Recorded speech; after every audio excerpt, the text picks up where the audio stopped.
Best Buddha story. अछूत विचार। अछूत विचार। एक बार गौतम बुद्ध वैशाली नगरी में धर्म प्रचार के लिए जा रहे थे। जब वे नगरी के बीचों बीच से गुजर रहे थे, तब उन्होंने देखा कि कुछ सैनिक एक लड़की का पीछा करे रहे हैं। तभी वह डरी हुई लड़की एक कुएं के पास जाकर खड़ी रह गई और वह हांफ रही थी और प्यासी भी थी। तभी बुद्ध ने उस बालिका को अपने पास बुलाया और कहा कि वह कुएं से पानी निकाले और स्वयं भी पिए और उन्हें भी पिलाए। इतनी देर में वह सैनिक भी वहां पहुंच गए। बुद्ध ने उन्हें हाथ के संकेत से रुकने के लिए कहा।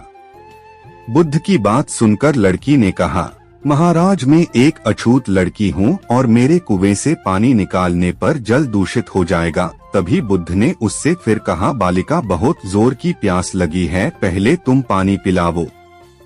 तभी कुछ देर बाद वैशाली नगरी के राजा भी आ गए। फिर उन्होंने बुद्ध को नमन किया। बाद में सोने के बर्तन में केवड़े और गुलाब का सुगंधित पानी पीने के लिए दिया, पर गौतम बुद्ध ने उसे पीने से मना कर दिया।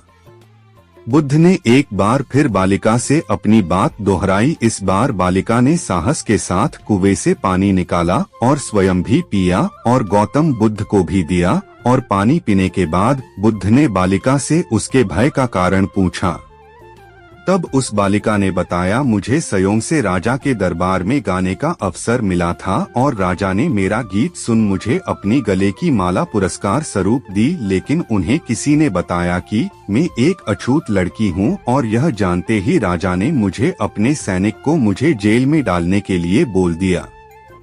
मैं किसी तरह उन सैनिकों से बचकर यहाँ तक पहुँच गई और आप मिल गए। इस पर बुद्ध ने कहा कि सुनो राजन, मैं चाहता हूँ कि आप मेरी इस शब्द को हमेशा याद रखें। कोई भी मनुष्य की पहचान उसके धर्म और जाति से नहीं, बल्कि उसके स्वभाव या उसके अच्छे काम से होती है।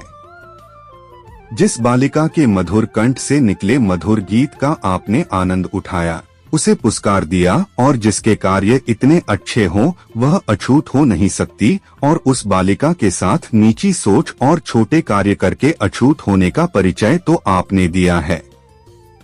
इसीलिए मेरे नजरों में यह बालिका नहीं बल्कि आप अछूत है। तभी राजा बुद्ध के सामने शर्मिंदा होने के अलावा और कर भी क्या सकते हैं। उन्होंने बुद्ध से क्षमा मांगी और वह से चले गए। सीख। इस कहानी से हमें यह सीख मिलती है कि कोई भी इंसान अपने कार्यों और कर्मों से बड़ा बनता है, बल्कि अपने धर्म या जाति से नहीं।